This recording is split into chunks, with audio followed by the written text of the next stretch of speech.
Hello everyone. इस video में हम डिस्कस करेंगे 16 सितंबर 2022 का most important 10 current affairs. Okay, चलिए स्टार्ट करते हैं। Question number 1, which day is celebrated as the International Day of Democracy. International Day of Democracy ये किस दिन ऑब्जर्व किया जाता है? ये 15 सितंबर को ऑब्जर्व किया जाता है। The day focuses on the importance of the participation of all members of society for the proper functioning of a democracy.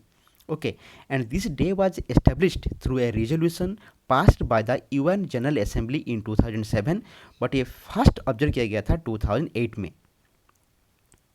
Then question number 2, Union Cabinet has approved the signing of guarantees for hosting the FIFA Under-17 Women's Football World Cup। FIFA Under-17 Women's Football World Cup इसको India host करेगा और ये होगा 11 से 30 अक्टूबर तक। 11 से 30 अक्टूबर 2022 तक होगा। ये कहाँ पर होगा? नई मुंबई, गोवा एंड भुवनेश्वर में होगा। And teams from 16 countries will participate in the event. ये तो हो गया फीफा अंडर-17 women's football world cup. But 2017 में इंडिया ने होस्ट किया था फीफा अंडर-17 मेंस वर्ल्ड कप। ओके, और ये हुआ था 6 डिफरेंट वेन्यू में। And All India Football Federation, इसको कहते हैं AIFF, ये है governing body of football in India. India में जितने भी फुटबॉल टूर्नामेंट होता है उसका गवर्निंग बॉडी कौन है? AIFF means All India Football Federation. Then देखेंगे ऑल इंडिया फुटबॉल फेडरेशन के बारे में, जो कि फाउंड किया गया था 23 जून 1937 में और उसके हेडक्वार्टर द्वारका दिल्ली में है। बट फीफा का प्रेसिडेंट है ज्ञानी इन्फांटिनो। ये फाउंड किया गया था 1904 में पेरिस फ्रांस में, बट अभी उसका हेडक्वार्टर है जूरिच स्विट्जरलैंड में है। Okay, and FIFA world cup ये 2022 का कतार में होगा। 2022 फीफा वर्ल्ड कप ये कतार में होगा और ये होगा 20 नवंबर से 18 दिसंबर तक और ये इसका 22nd एडिशन है। Then question number 3, Robin Uthappa has announced his retirement from all forms of cricket in September 2022। Robin उथापा ने अनाउंस किए हैं उनका retirement from all forms of cricket. Question पूछ रहा है कि in which year he made his international debut. पहली बार international match कब खेले थे? ये 2006 में खेले थे। ओके, एंड उथापा उनका जन्म हुआ था कर्नाटक में। Then question number 4, former Indian tennis player and Davis Cup captain, इसका नाम है नरेश कुमार। उनका देहांत हो गया है ऑन 14 सितंबर 2022। कौन है? नरेश कुमार। ये थे former Indian tennis player and Davis Cup captain. उनका देहांत हुआ 93 एज में। And he became the first tennis coach to receive Dronacharya lifetime achievement award in 2020। Then Davis Cup, जिसको कहते हैं वर्ल्ड कप ऑफ टेनिस, ये मेंस टूर्नामेंट है, but उसका इक्विवेलेंट वुमेंस टूर्नामेंट होता है जिसका नाम है वैली जीन किंग कप और उसका पुराना नाम था फेड कप। ओके, देन देखेंगे Thomas Cup and Uber Cup. Thomas Cup ये एक मेंस बैडमिंटन टूर्नामेंट है एंड उबेर कप ये एक वुमेंस बैडमिंटन टूर्नामेंट है। Then question number 5, which company has signed an MOU with sports ministry for the development of sports in India सितंबर 2022। The answer is NTPC limited, National Thermal Power Corporation Limited. NTPC and REC, ये दोनों, REC means rural electrification corporation, NTPC and REC दोनों sign किए हैं memorandum of understanding किसके साथ? Sports ministry के साथ for the development of sports in India. और ये दोनों मिलके 215 करोड़ प्रोवाइड करेंगे to the National sports development Fund को, और उससे NTPC देगा 115 करोड़ एंड REC देगा 100 crore. Okay, and NTPC provide करेगा for the development of archery and REC means rural electrification corporation, ये देगा प्रोवाइड करेगा fund towards women's hockey and boxing. Then NSDF, जिसको कहते हैं नेशनल स्पोर्ट्स डेवलपमेंट फंड, ये एस्टेब्लिश हुआ था 1998 में। देन NTPC लिमिटेड, उसका चेयरमैन एंड मैनेजिंग डायरेक्टर है गुरदीप सिंह और ये फाउंड किया गया था 1975 में और उसका हेडक्वार्टर न्यू दिल्ली में है और उसका ओनर है government of India. Then union youth affairs and sports minister कौन है? अभी Anurag Thakur. Then question number 6, who has released a new digital publication जिसका नाम है BLOE Patrika to establish direct communication with both level officers on 14 September 2022। The answer is election commission of India. Election commission of India ने release किए हैं एक new digital publication जिसका नाम है BLOE पत्रिका। उसका ऑब्जेक्टिव क्या है? To establish direct communication with both level officers. Then Election commission of India एक कॉन्स्टिट्यूशनल बॉडी है, रिमेंबर इट, और ये फॉर्मेशन हुआ था 25 जनवरी 1950 को। आपको पता है 26 जनवरी 1950 को हमारा इंडिया में संविधान लागू हुआ था।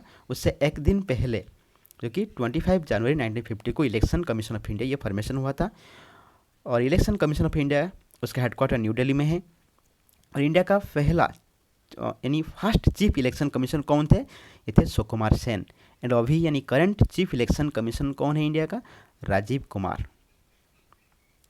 Then question number 7, wholesale price based inflation has eased to, कितना हो गया? कम हो गया। होलसेल प्राइस बेस्ड इन्फ्लेशन ये कम हो गया अगस्त में, जो कि जुलाई में था ये 13.93%, अभी अगस्त में ये हो गया 12.41%। ओके, और उसका रिकॉर्ड हाई हो गया था मई 2022 में जो हुआ था 15.88%। और ये होलसेल प्राइस इंडेक्स ये रिप्रेजेंट करता है the price of A basket of wholesale goods. Question number 8, Which zoological park has been recognized as the best zoo in the country in September 2022? सितंबर 2022 में रिकॉग्नाइज किया गया है कौन सा जूलॉजिकल पार्क को एज द बेस्ट जू? The answer is Padmaja Naidu Himalayan zoological park जो कि दार्जिलिंग में है, और ये एस्टेब्लिश हुआ था 1958 में। ओके, और सेकंड में कौन है? अरिगनार अन्ना जूलॉजिकल पार्क जो कि चेन्नई में है, ये सेकंड पोजीशन में है। और थर्ड में है श्री चम्मा राजेंद्र जूलॉजिकल गार्डन्स जो मैसूर कर्नाटक में है। और ये लिस्ट को, रैंकिंग लिस्ट को कौन रिलीज किए हैं? सेंट्रल जू अथॉरिटी ने। Okay, and Arignar Anna zoological park Chennai में है, यह है biggest zoological park in India, and there are more than 164 zoological parks in India. Then question number 9, India and which country have signed an MOU to train diplomats in September 2022? India and कौन सा country के बीच में एक memorandum of understanding sign हुआ है, जिससे क्या होगा? दोनों कंट्री का जो डिप्लोमेट है उनको ट्रेन किया जाएगा, ठीक है, आपस में ट्रेन किया जाएगा। और ये साइन हुआ है MOU किस किस बीच में? Sushma Swaraj institute of foreign service and foreign affairs minister of Madagascar. The MOU was signed between the Sushma Swaraj Institute of Foreign Service and the Foreign Affairs Minister of Madagascar. And this MOU will encourage the exchange of information and content of training programs for diplomats between the two countries. Then Madagascar एक island country है in the Indian Ocean. It is located approximately 400 kilometers off the coast of East Africa across the Mozambique Channel. Madagascar is the world's second largest island country after Indonesia. Indonesia ये है world का largest island country, but Madagascar ये है world का second largest island country. Then Madagascar का capital है Antananarivo, and currency है Malagasy ariary, and official language है Malagasy and French, and prime minister है Christian Ntsay. Then question number 10, A 2-day conference on Smart Village Panchayat Empowering Rural Communities Leaving No One Behind is being organized in which city from 15 September 2022? Smart Village Panchayat Empowering Rural Communities Leaving No One Behind, उसका 2 दिन का conference हो रहा है कहाँ पर? लखनऊ में हो रहा है, और स्टार्ट हुआ है 15 सितंबर 2022 से। यूपी का chief minister Yogi Adityanath, union minister of rural development and Panchayat Raj Shri Giriraj Singh, and union minister of state for Panchayat Raj Shri Kapil Moreshwar Patil, ये तीनों मिलके ये 2-डे कॉन्फ्रेंस को इनाग्रेट किए हैं। देन शॉर्ट में देखेंगे कुछ important current affairs. Fitch ratings has slashed means cut करना यानी कम करना। फिच रेटिंग्स ने कम किया है इंडिया का इकोनॉमिक ग्रोथ फोरकास्ट को for financial year 23 to how many percentage? from 7.8% projected in June 2022. Fitch Ratings ने जून 2022 में फोरकास्ट किया था कि इंडिया का इकोनॉमिक ग्रोथ होगा 7.8%, बट अभी उन्हें उसका कम कर दिया और फोरकास्ट किया है होगा इकोनॉमिक ग्रोथ होगा 7%। Then question number 2, which of the following has announced that it will be rebranded as Vihaan? The answer is air India. Air India जिसको ओन करता है टाटा ग्रुप ने, उन्हें डिसाइड किए हैं, अनाउंस किए हैं कि उसको रीब्रांड किया जाएगा और उसका न्यू नेम होगा वेहान।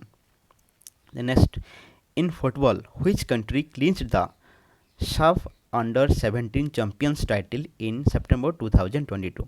फुटबॉल में SAFF अंडर 17 चैंपियंस टाइटल ये मेंस का कौन सा कंट्री उसका जीता है? इंडिया ने जीता है, नेपाल को परास्त करके। Question number 4, who launched Swachhata portal for the special campaign 2.0 on 14 September 2022? The answer is doctor Jitendra Singh. Doctor Jitendra Singh ने लॉन्च की हैं Swachhata portal. Then question number 5, prime minister Narendra Modi is going to embark on a 2-day visit to Uzbekistan for SCO summit on 15 सितंबर 2022। What is the capital of Uzbekistan? Prime minister Narendra Modi ने 2-day visit किए हैं to Uzbekistan to attend SCO summit. कब? 15 सितंबर को। Question पूछ रहा है कि उज्बेकिस्तान का कैपिटल क्या है? ये ताशकेंत है।